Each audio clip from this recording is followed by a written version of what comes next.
Hello, hello, my dear. S- Hello.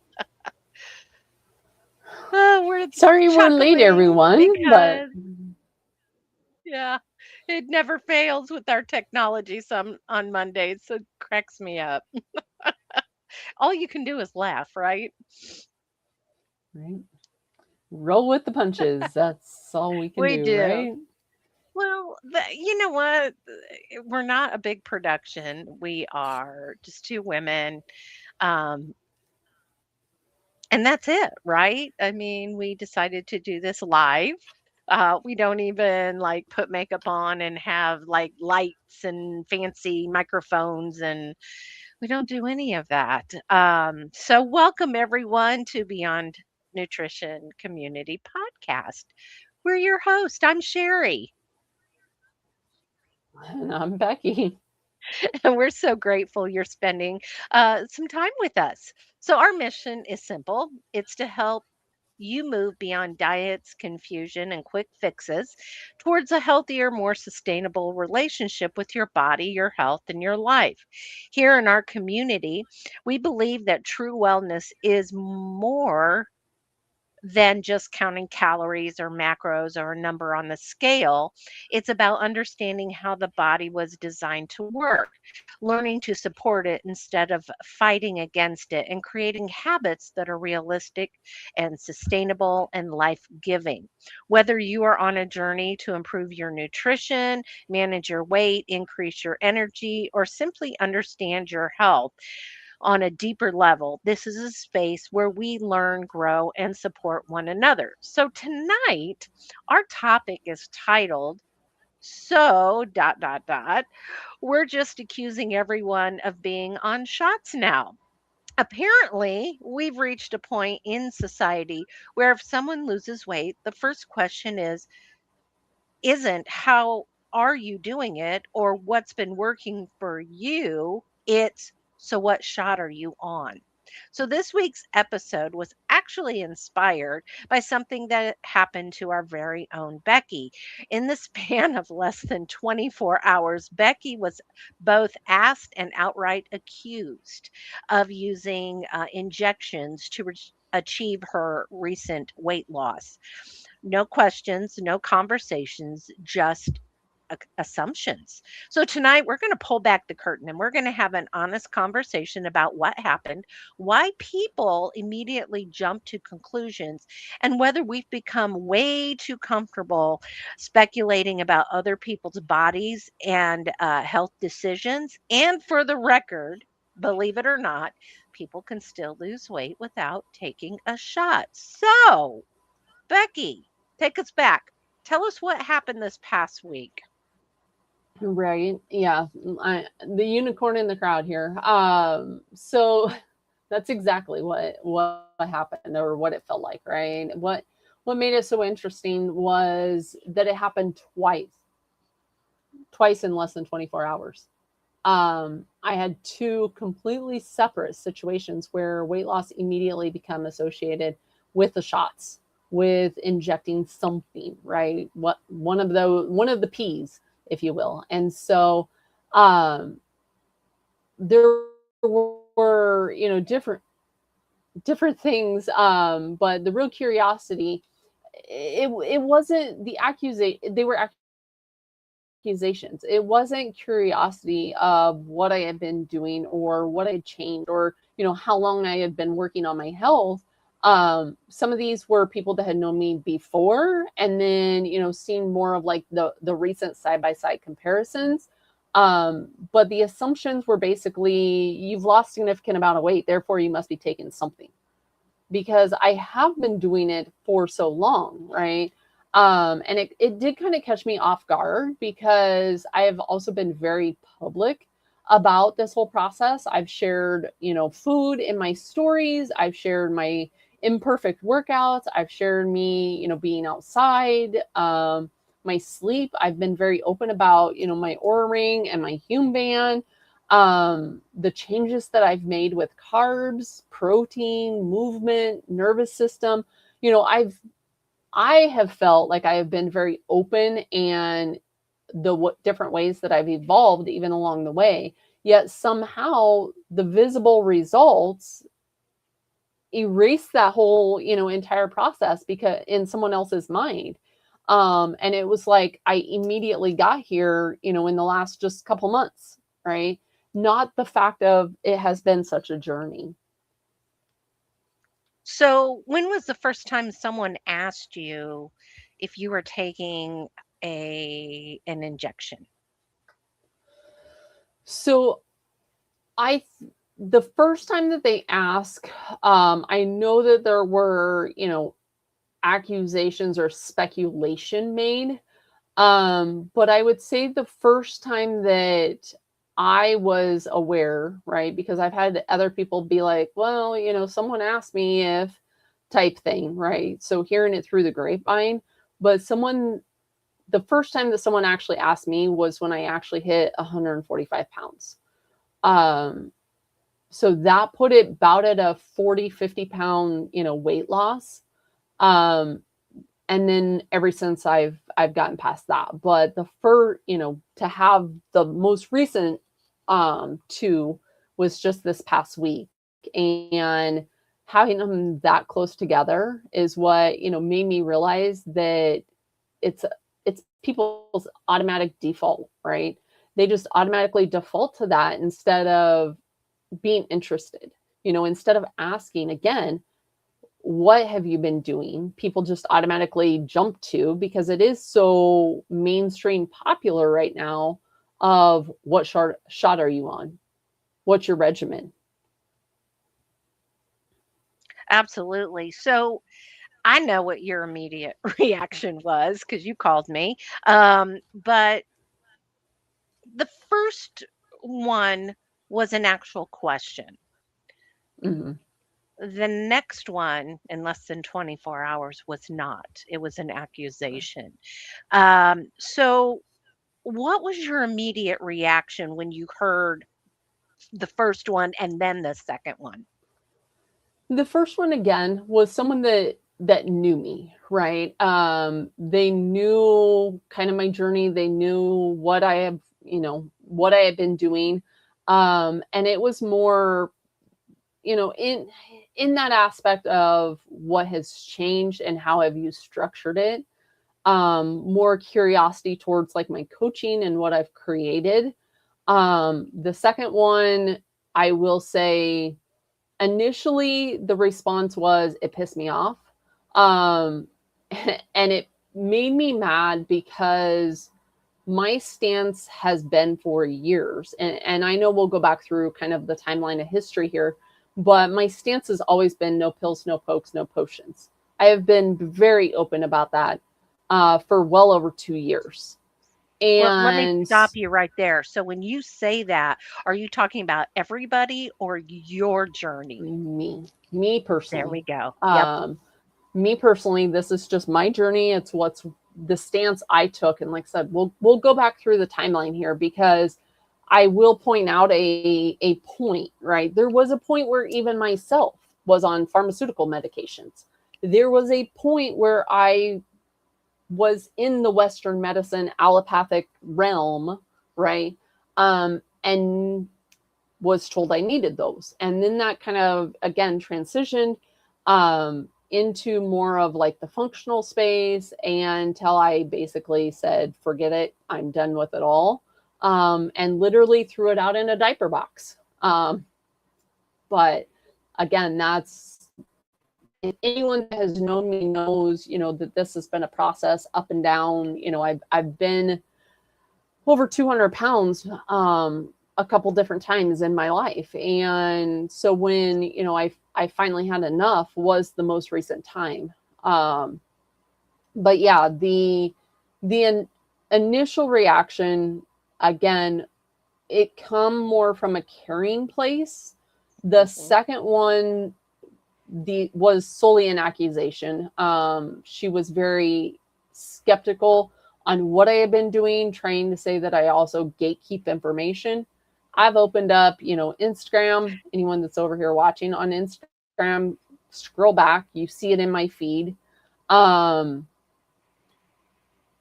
but also the fact of they were taking someone else's program down with me, right? They were trying to say that I was gatekeeping the information, and the only reason that um, we have this program or that I'm not sharing my story is because we want to sell a program. Um, if you want to accuse me of something, come at me. Don't come at, my colleague. It's the program that Sarah Kleiner and I end up and do together. So I am, her head coach, and she actually sent it to me. And when I read that, again, it's my journey. Yes, what we, teach in that program is a lot of the foundations of what I do as well. But I also have my way of doing it because it's my journey, right? So anyone that buys that program is not going to have the same journey as what I have. Right. There's, so yeah, that kind of stung a little bit.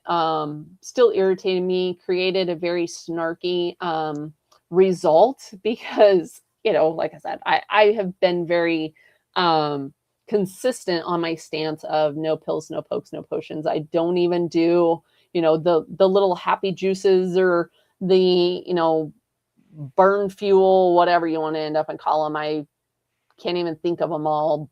Burner pills in a bottle or whatever you want to call them. Because again, through the months, through the years of learning, right? I can't tell you how many studies I've looked at, how many courses I've taken, how many, different experiments of myself I have done, and changing and evolving what hasn't worked, eating differently than what the main fad is, right? I followed that.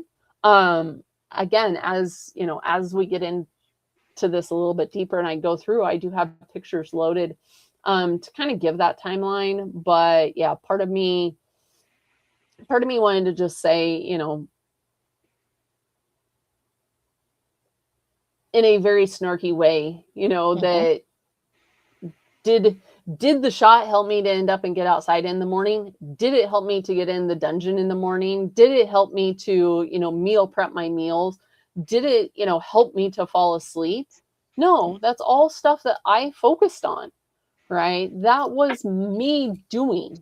It wasn't because I was injecting something, but they seem to gloss over that. Yeah, well, and it's sad because people have stopped believing weight loss can happen through the old-fashioned consistency. And we've reached a point where weight loss isn't congratulated anymore, it's investigated. But let's go ahead and for the listeners who don't know, they don't know what changes you have actually made to lose weight. Let's go back. Let's hear Becky's real journey. So that's where hold on here because I'm going to end up and add to the stage. So I have several different slides. You can see this is me at my wedding. This was in 07. So we're going back, but trust me, stick with me here. I did speed this timeline up just a little bit. So I'm not going to go year by year solely through it all, but this was me, right? And at that point, I was doing Weight Watchers. This was when I was still worked in healthcare. I still worked at our local hospital. I was dealing with health issues here. So I can remember in 07, 08, 09, and I say it that way because in 07 and 08, I was dealing with the asthma. I was dealing with cardiac issues while I still worked at the hospital. I did, I would go to outpatient clinic because did the stress tests. I would end up and see Dr. Chaudre, which is was a cardiologist here at the time. I also had to go to Hastings through Nebraska Heart, wore heart monitors, did that whole realm again of allopathic medicine. And, this, like I said, this is me. It started to go downhill in 07 or 08, to the point where while I was pregnant with my daughter, I was doing progesterone injections because Um, my uterine lining wasn't thick enough, and so I had to do progesterone injections. She was born in November of '08, and like I said, still dealing with other health issues even during that time frame. Um, Finally had my hysterectomy in 2009, 2010 ish. It was the end of 2009. So you can see, I'm even at that point started to first gain weight. Our local Weight Watchers closed. I had quit working at the hospital in August. Well, stopped working full time in November when I went on maternity leave with our daughter, and then I fully quit in January that following year. So at this point, I was out of healthcare. I was working from home and still dealing with health issues. Can't click the button and talk at the same time. So then, yes, I ended up and I had my hysterectomy. I was only 29, and my health continued to deteriorate after that, leading to me being on 7 different pharmaceutical medications and cardiology appointments, pulmonary appointments. I was on SSRI. I was because at that point, I was battling with depression. I was battling with gut health issues. I was battling asthma, heart, pre-diabetic. My A1C was starting to climb, and you can tell that even here in 2009, 2010, a lot of my weight had settled into my midsection. And so fast forward 2013, again, really building that out in my midsection, and to the point where I knew, I knew at this point I needed to do something, right? And so I started Googling like many of us do, right? I took my kids, we would go on walks. I would look at how can I eat clean? How can I end up and burn weight? How can I, fast? Workout challenge, meal plan, all of that. I even did, multiple different plans at that point in time. Fast forward, again, still dealing with issues, still, having problems, if you will. And that's where in 2017, my oldest son, my stepson, ended up and graduated high school. And then in 2018, that is the family picture that never got printed. So the 2018 picture is me at my highest. That was when I was 212 pounds. I had 2 layers of compression on under this. Well, I had Spanx, and I ended up and I had a waist trainer. And then I had a compression shirt too, because my waist trainer was so tight that the little hook clasps, you could actually see them kind of bulging. So then I ended up and I had a compression tank top on underneath this shirt, and I was miserable. It was awful. Not gonna end up and lie. And so then after that, in 2018, 2019, this is when I ended up and I started carnivore. These were some very first pictures that, again, the progress that people would see in community, they got posted, right? I have been very open about my journey. I would do challenges, I would do fasting. But 2019, I ended up and I jumped full on in carnivore, World Carnivore Month with Dr. Baker. Throughout that, I did different fat fasts. I did different approaches. You can see between the two, I did end up and lose, a little bit of the midsection. I was doing, like I said, different fasts. Water fast made me, did not work for me. So then I created an actual whole program that was a fat fasting program. It worked a little bit. I got very strategic in how to hide the progress. And by that, I mean angles sucking in my stomach. You can still end up and see there's a significant layer of fat, even in my arms, in my midsection. But there was progress, right? And so then I knew after 2 years of being carnivore, you can see the puffy face, the round face. My labs were reflecting the fact of thyroid was still not getting better. Triglycerides were climbing. Again, lab work is posted on my pages. This is something that I have been very open with. Um, and then again, our son graduated college in um, roughly that same time. And I knew at this point that I needed to do something different, right? Again, you can see at the bottom left-hand corner, these are pictures that I pulled off my own social media.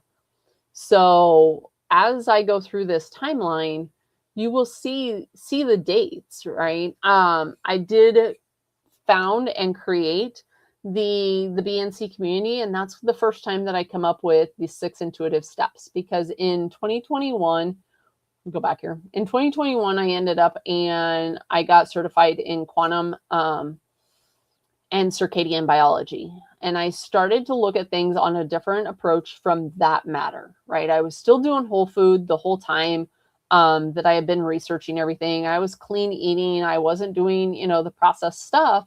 But in 22, 23 is when, I founded the BNC community. I started to look at things from a seasonal approach. And then in 24 was, again, the point that I had reached. So I lost the weight with, fat fasting, but things still weren't improving. And that's when I started to look beyond and put things in perspective. But then when I went to the keto conference, when I went on my cruise, ultimately in 24, I was back up at my highest. And like I said, you can see most of it is in my midsection. So I got very, strategic with a lot of my pictures would be face up, right? Or it would be from a higher up angle to make that appearance to where it looked, perceived differently. But there were, front on pictures that you could see what I actually look like. That was then in 24. So we're going back to the end of 24. That was when I put out my first guide. And I called it the Quick Start Guide because that's what ended up and structured everything of those 6 intuitive steps into one. This is not my recent program. This was just the first program, going back and showing that I have been working on this and I have been evolving again over the time frame, right? This isn't gatekept information. This is information that I have been sharing. I just needed a way to put it so that I could share it, right? This was a guide that we even put in the BNC community. People had access to this. This wasn't, a secret. I shared my workouts. I shared my weight loss. So I don't understand, these people that are coming out saying that, it's all been within just the last couple months. I mean, this post right here is, I'm already 10, 15 pounds down, so again, where are we in perspective as far as, people with weight loss, right? I've shared my dungeon workouts. I've shared, all of that. I Hold put on, out this. Becky. Yep. Go the dungeon workouts. You Mm-hmm. got criticized for that too. Oh, I did. Yes, You did. I was doing them wrong. I had the wrong form. I was using the wrong bar. I was, yeah, the list goes on. And to the point where I finally quit doing them. Because I was like, you know what? I realize there's, internet trolls out there. I realize the fact that people are just going to end up and comment and say, right? It's easy to stand behind a computer. So that's when I then ended up and shifted. And in this one, oh, you maybe can't see it the picture's a little small in this one. I started calling it the imperfect workout because, again, it's my journey. I was getting my butt there, right?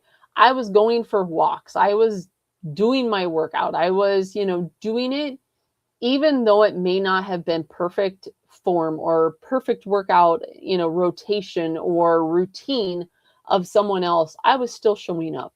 I was showing up for myself, and I was showing up, more so for that side of the accountability. And that was why I was posting it. That's why I was sharing it. That's why, this little spreadsheet that I kept putting out, I kept screenshotting my walks because it wasn't extensive. I mean, we're talking maybe, 30 minutes in the gym. If that, sometimes, right? Sometimes my walk was 2 miles. It was a mile down the road and back. And at that point I didn't have, oops, sorry, click the button too soon. At this point, I didn't have my weighted vest.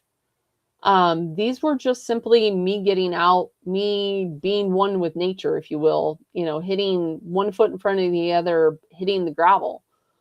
And this is when, I started to really, really structure it. I put together my method that I am currently using, and this is when I started to put together the side-by-sides. I would say this is when people started to question what I was doing, because you could see it, right? I could see it. I still end up and see, even in, what at this point was, a before and current photo, I see a difference, but, I still see that there was work to do. Again, continue sharing, right? Natural lifestyle, no pills, no pokes, no potions. It's been my stance. And like I said, this is when I labeled it. I'll put it that way. When I labeled it Aligned Metabolism Method. So my plan that I had been doing, I had implemented with myself. I had turned around and implemented it with established clients. And I finally created it as a package program to where they got 12 coaching sessions in 12 coaching sessions in 6 months. So 12 and 6, 12 sessions, 6 months to use. My progress continued. Again, I laid it out, right? I laid out what I was doing. I was open with it. I shared the knowledge that I had gained. I shared the carbs that I had added back after being very low carb for years. Changing my exercise, because my goal has even now become, building muscle.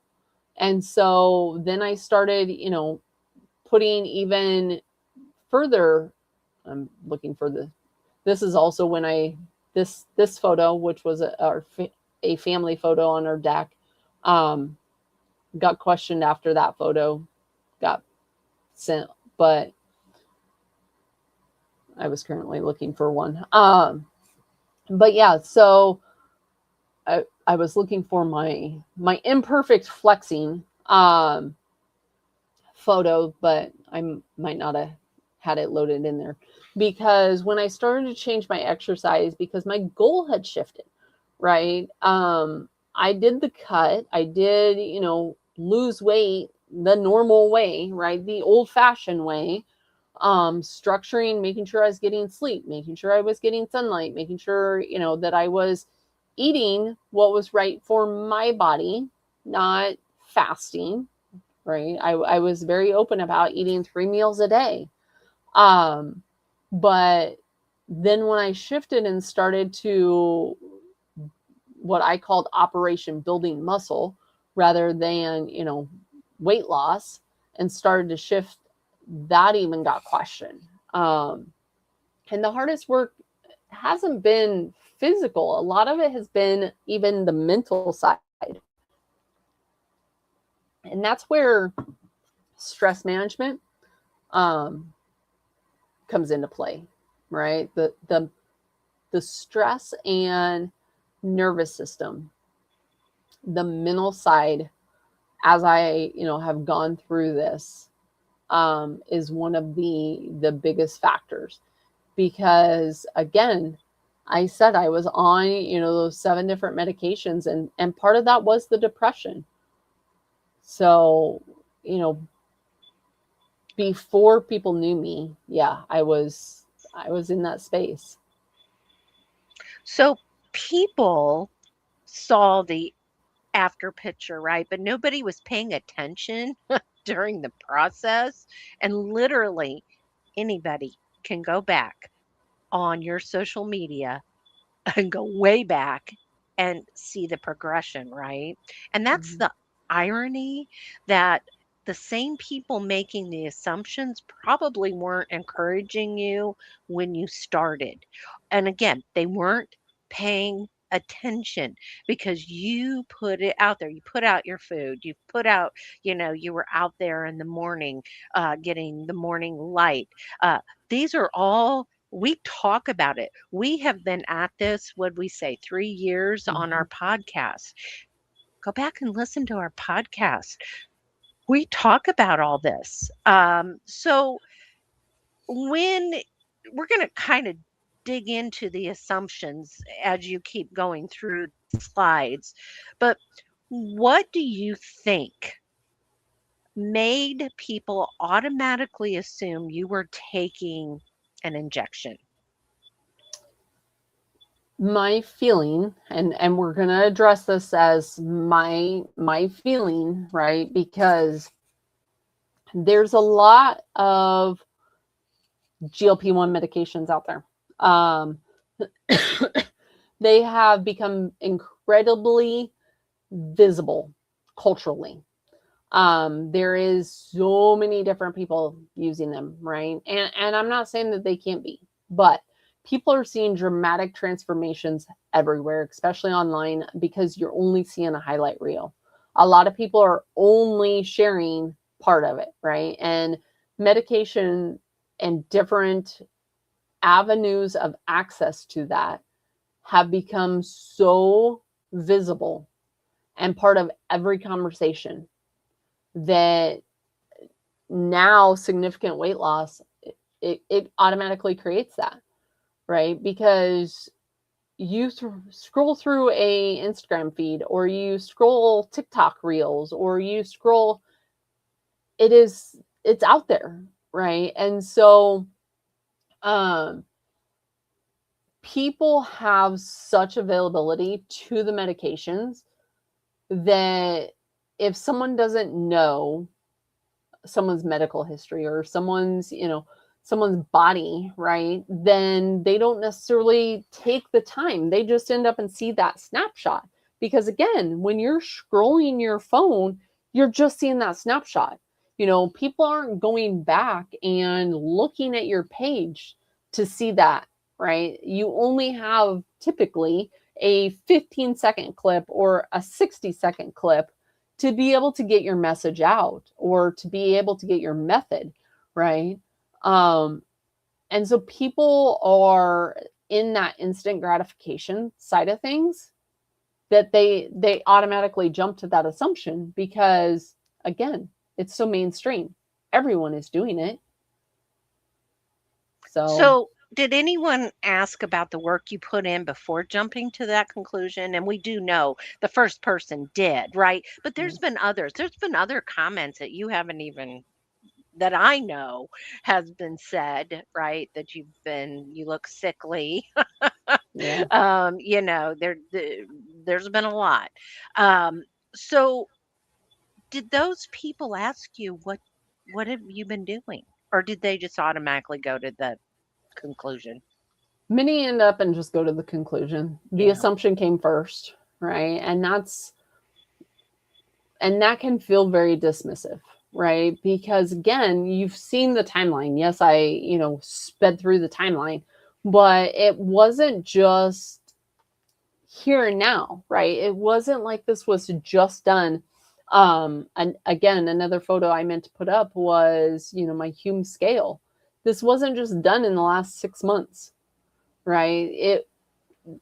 I'm not looking for, kudos or congratulations. You don't have to congratulate me on every workout. That's not what I'm saying. What I am putting out there is an explanation for my body, because I have wanted to explain that. I have wanted to, signify this is what I am doing and this is the road I have chose to go, and this is my experience with it.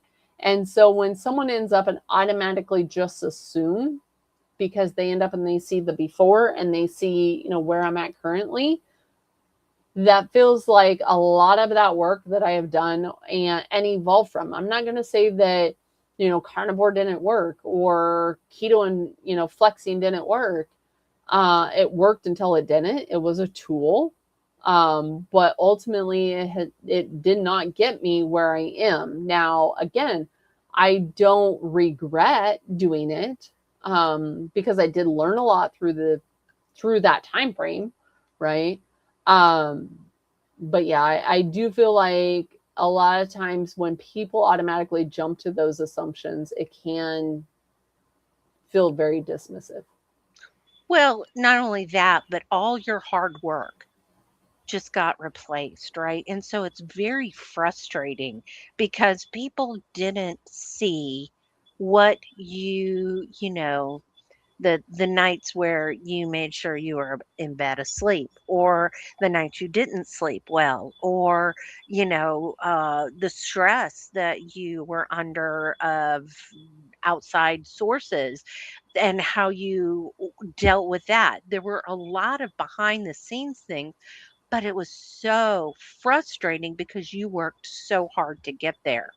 And so, what's the biggest misconception people have about your weight loss journey? Because I know when I first met you, you were the carnivore person, right? Mhm. Like, people still identify that label on you. So, what do you think about that? Yeah, and they do, and a lot of people know me as a coach from that space, because I was one of. I'm not gonna say I was the only one, but I was one of the head coaches for one of the biggest carnivore platforms at that point, right? Back in 2019 through 2021.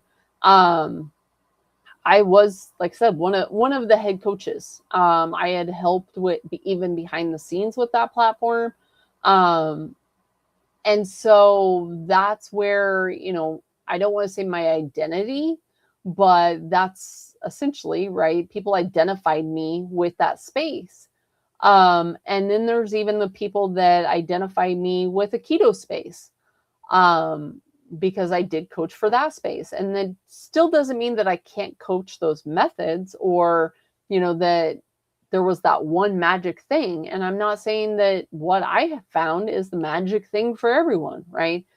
There wasn't the one, right? I didn't suddenly discover a perfect diet. I didn't suddenly discover the perfect light. Um, I didn't find a supplement that fixed anything. I mean, like I said, I had over a diaper box. And again, I've shared that picture of me throwing it out. There wasn't a perfect workout routine that, melded my weight off. Um, my body changed as my lifestyle changed. And that's where, yes, the light mattered, my sleep, my food, um, the way I ate my food, right? The timing of my food, the strategic um, amount of carbs that I have put in. Because back in, when I was carnivore, obviously I was zero carb. And then I started to do keto, and then I started to do keto flexing, where I would increase carbs 1 day a week. And then, I started to, the end of 24, when I started to do my own way and listen to my own body of what my body needed with my autoimmune condition and my Hashimoto's, and being, post menopause or post hysterectomy, menopausal, essentially. It put me into surgical menopause. Um, I needed that fuel of carbs, and my thyroid levels got better. My triglycerides come down when I started to put extra carb or more carbs percentage in there. But ultimately, it was when I increased the carbs again and put in my movement. Again, what I do typically is only 15-20 minutes. So it's not a extensive program that I am doing, or it's not hit, right? Because again, I'm balancing that cortisol side of things. And so I also listen to my body. I know one of the questions that got posted on Instagram, and again, if anyone, YouTube, Instagram, any of you have any questions, we'll go back and answer the questions at the end of this too. But when I put those carbs in there and listen to my body about the workouts, it wasn't that it was like, oh, I don't want to do a workout today, so I'm just not going to end up and do it, right? If I wasn't sleeping well, if I wasn't recovering well, if my resting heart rate. So the person that asked, did my Hume scale adjust my workouts or my goal? As far as my goal, yes. When I started to use the Hume in 2025, what are we in? 26. So I started with the Fit Track in 24, which is a sister scale, I'll say, to the Hume.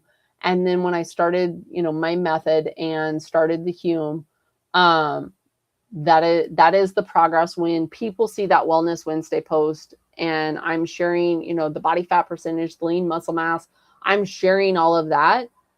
I also have the Hume band. So it's not necessarily the scale itself that is adjusting my workouts or adjusting my goals. It's how is all of the information of my sleep that I get from the Hume band, my, recovery side of things, what is my body fat percentage, what is my lean muscle mass, all of that side. Again, stress management, that's one of the things that the Hume will end up and tell me is the stress, how well my stress is doing.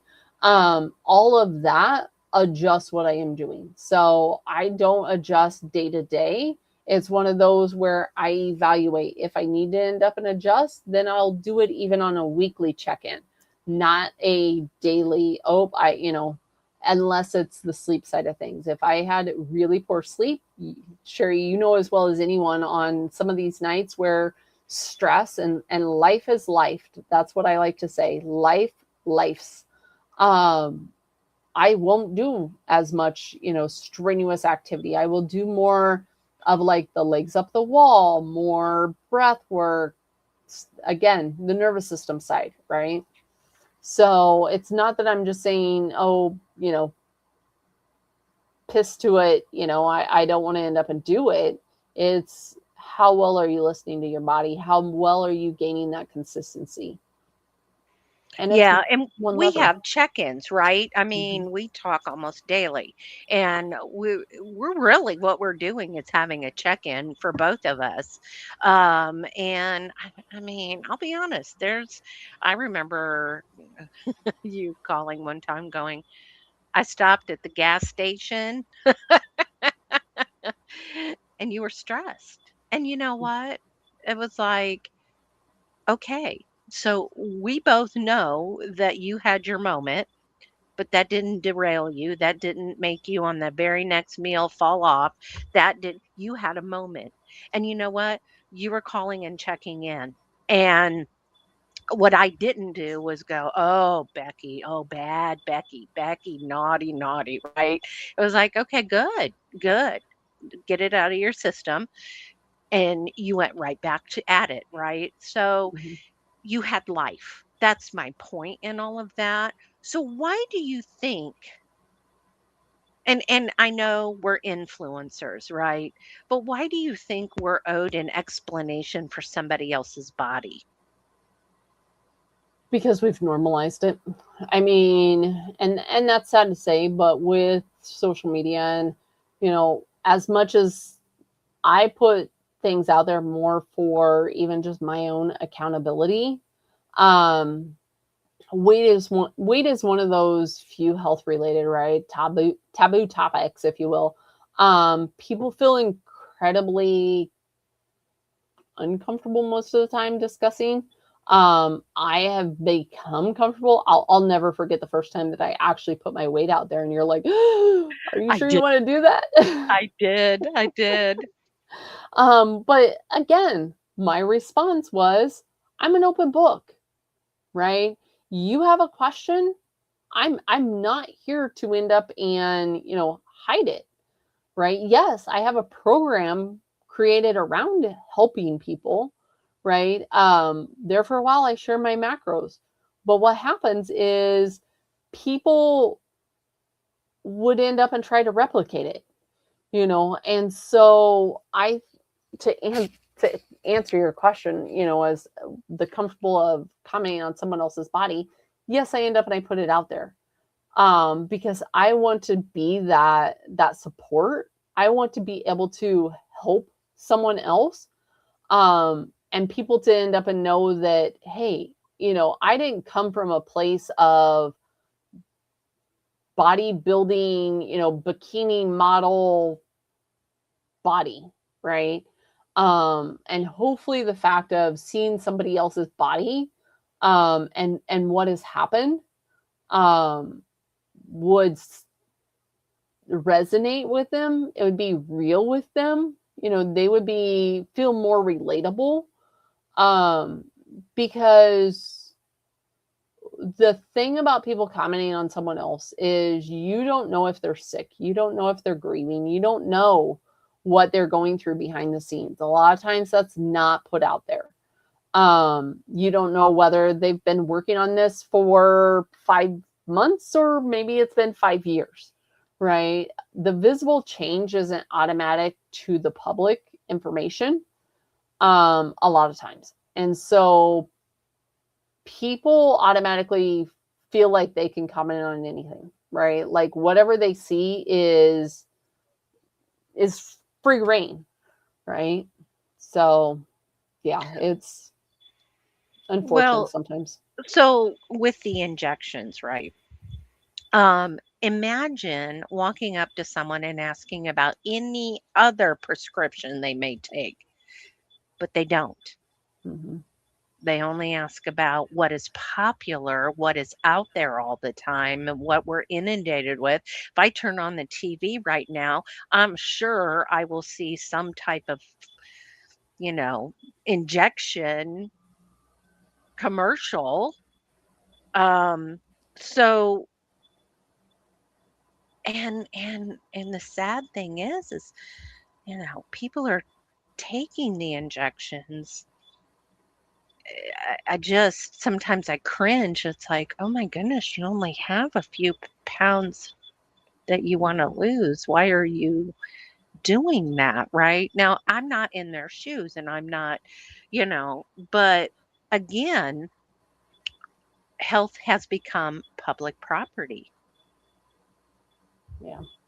Yeah. And that's where, again, like you said, you wouldn't go up to someone that is, having a bad day, right? Or someone that is just sitting in the park and ask them if they're depressed, if they're on, an antidepressant, right? You wouldn't go up to someone that, is overweight and ask them if they're type 2 diabetic, right? So, why are we going up to someone that may end up and look great? Maybe they, whatever. And the first question is, what shot are you on? That comes across as an assumption, right? Instead of encouragement, right? And I do feel a lot of times that that's where we need to kind of go. It not kind of go. We need to go. We need to end up and be kind. We need to be supportive. And people like people like drama. People like that side of things. I'm sorry. People can be very nasty. And instead of saying, you look strong or you look happy or you seem like you feel good, right? It's automatically jumping to the conclusions. Yeah, it's interesting. Social media has really trained us to be suspicious of everything. So again, it goes to the assumption of, instead of saying you look great, it's what shot are you on? Or Mhm. um, people have become too comfortable discussing other people's health and weight. I have a friend of mine, she did the gastric bypass a number of years ago. She lost a lot of weight. And she told me that all of her family was telling her she was too skinny, right? And I had discussed it with her, and she was, her body weight, everything was very good. Um, I don't know why I just blurred myself out there. Um, but there was nothing wrong with what she weighed at that time. But people are also conditioned to seeing overweight people. It is definitely very standard American, especially. No one ended up and ever complained or commented necessarily when I was, 206 pounds or when I lost weight and then gained, well, I was 212 to start. Again, never printed those family pictures. I personally did not print those family pictures. I know I have family members that have those family pictures printed, and I still cringe because for the longest time, my husband had it as his Facebook picture. Um, but again, I can't control what someone else is, Yeah. and I think that's where social media has also blurred that boundary. But um, no one ever made a comment when I was, 200 pounds. I went on a cruise in 24 and weighed 200 pounds. No one ever commented, right? No one would comment about the foods that I was consuming. But by golly, I end up and change the foods that I'm eating now, right? And I eat fruit, I eat vegetables, I eat protein, I eat healthy carbs, rice, oatmeal. I eat those type of things and I share it. And sometimes I will get the message of looks delicious. Sometimes I get the message of, oh my gosh, why are you eating? And that's a lot of rice in your weekly meal plan. And so where people again feel as though they can cross that boundary, um, and comment on, social media posts still are only snapshots, right? We don't know the full story unless, I guess, and that's where we've kind of talked about even, expanding our blog, um, and adding, some of these more day in the life of type posts, you know. They've been some of our most popular blog posts.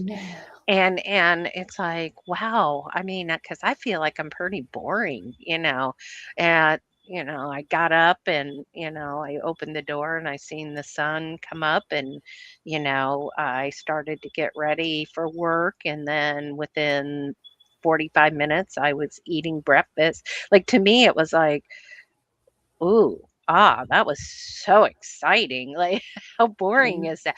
They were, like I said, some of the most popular posts, blog posts that we've done. So I'm going to flip this around. So if you were taking a poke, an injection, would you tell people, and would it be any of their business? If I was, and I'm not, because again, my stance has always been no. Um, if I was taking it, absolutely. Because again, my social media has been an open book. If I was taking a supplement, if I was, I have been very open with the three things that I do consume, and that's my hydrogen water.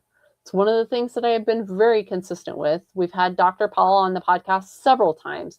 I've met him at, several different conferences. Spoke to him on the phone, right? My hydrogen has been one of my very go-tos. Plain unflavored electrolytes because and minerals because we don't get those from our soil. Um, you'll see me, drinking just my plain. It has no added anything to it. Um, it's just simply plain. But those three, right? So I'm not anti-supplement. I have been very open. I am just no pills, potions, and cocktail, whatever, right? Um, so yeah, if I was taking something, I would be very open about the fact of this is what I am using, this is what I am doing, this is how I am doing it, this is where I'm putting it, right? Because I do feel as though, as someone that, again, I guess I don't look at myself as an influencer, even though we technically are. Um, I look at myself as someone that is sharing their story. I look at someone that is trying to help people that have been in the trenches, right? I look at someone that is just trying to get information out there because I didn't have that information, right? You've seen my photos where I had Googled and I literally screenshot that stuff because I didn't have the access to, being able to structure things the way that I do now. And so, I want to provide that of this is what I was doing, this is what didn't work, this is what I'm doing, this is what didn't work. And I'm not saying, 5 years from now that what I'm currently eating, right, because I'll be in my mid 50s at that point, um is going to end up in work. I might have to drop the carbs a little bit. Maybe I don't need to be, 50-55% carbs.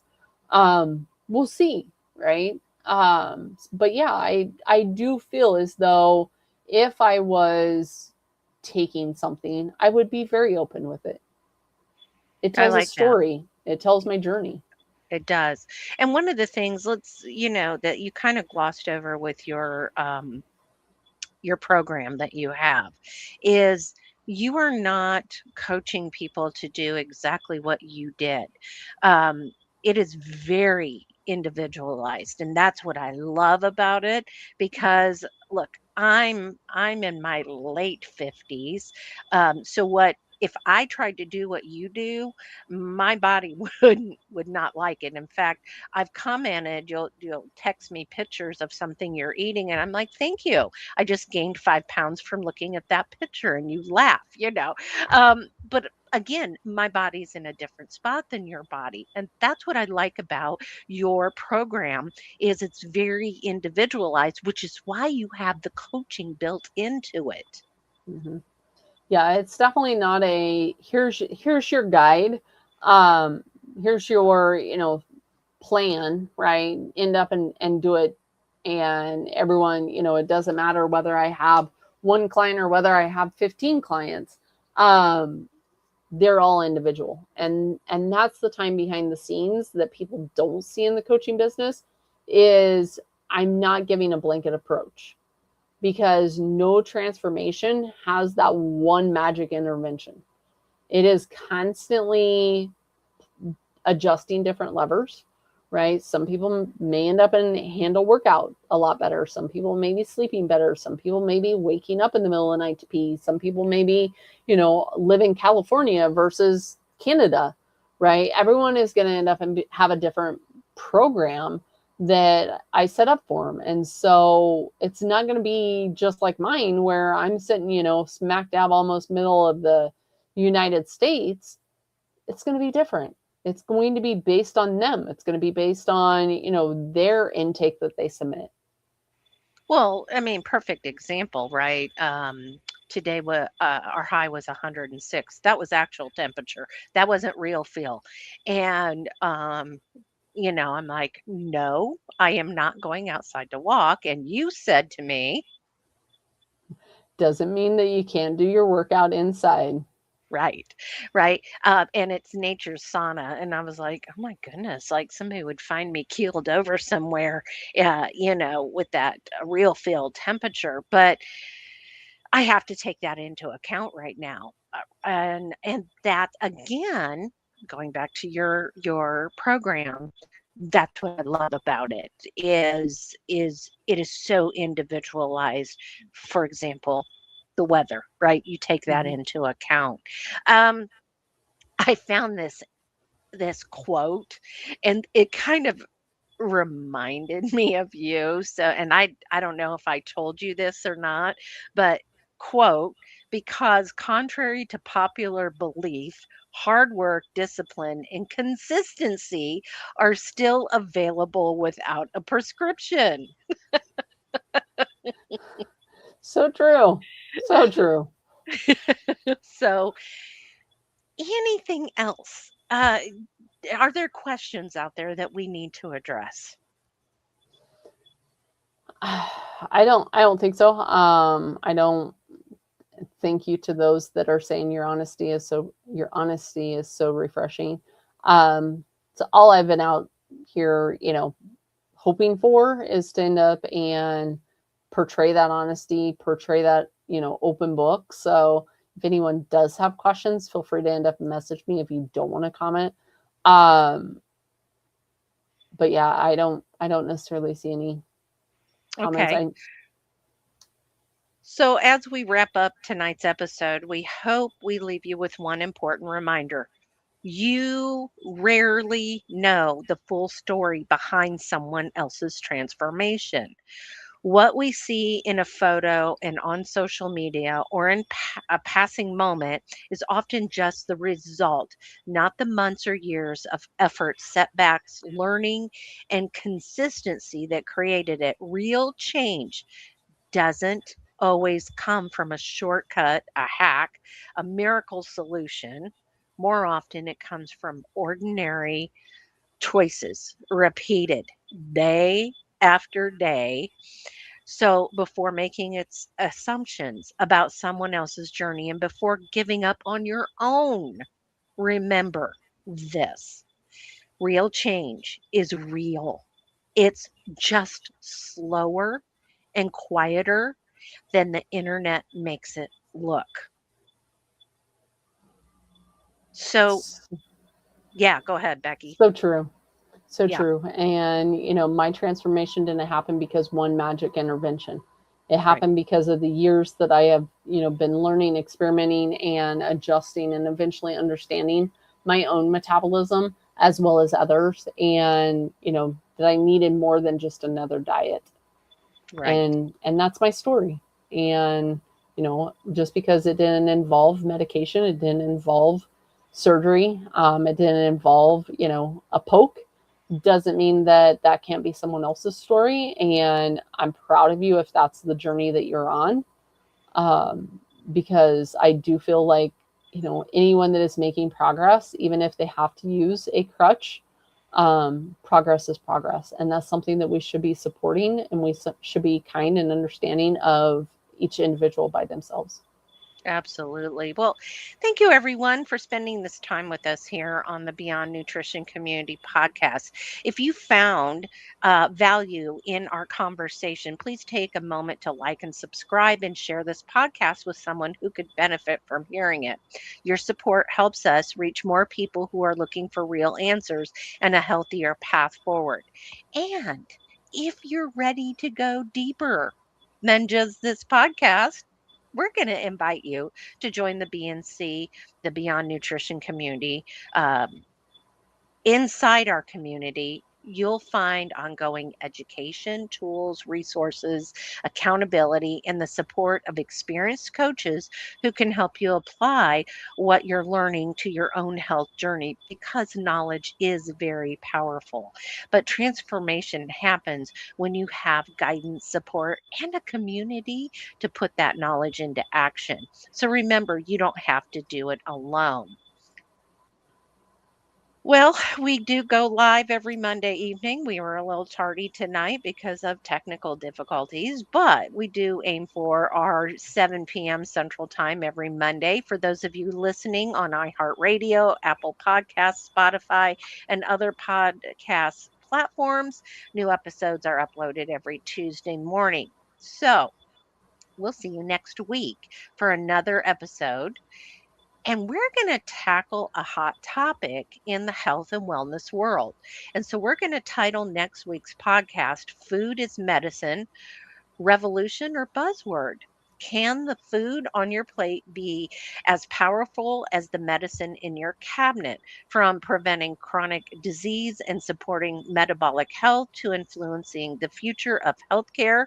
The food is medicine movement continues to gain momentum, but where does the science end and the hype begin? So, join us as we explore the evidence and the challenging, the common assumptions, right, in the discussions.